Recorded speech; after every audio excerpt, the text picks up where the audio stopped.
उस दिन तोरी सखियां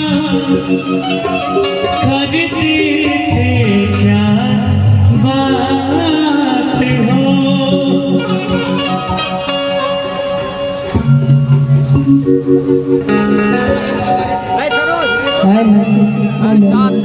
कहाँ खो जाते हैं भैया?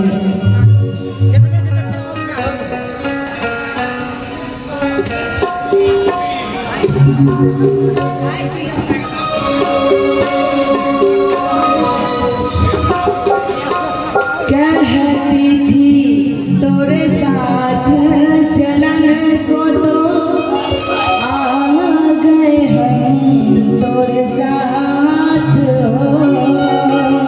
कि साथ अधूरा तब तक जब तक और साथ अधूरा तब तक जब तक पूर्ण न हो तेरे साथ होगा।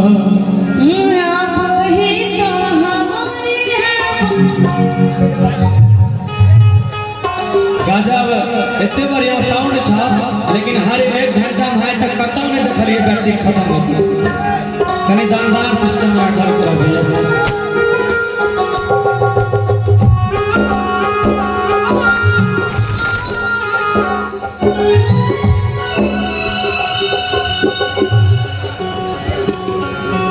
कौन दिशा में लेके चला रे पटोहिया?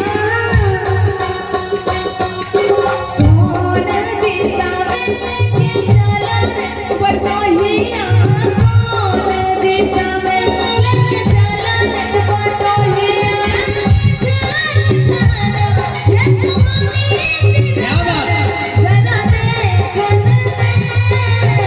देखन दे। मन भर माए नैना बांधे गुजरिया, मन भर माए नैना बांधे डगरिया।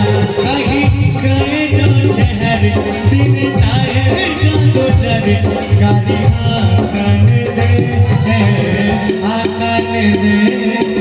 कौन दिशा में लेके चला रे पटोहिया? कौन दिशा में? क्या बात है? जी जय हो।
दोनों सखियां करती थी क्या बात हो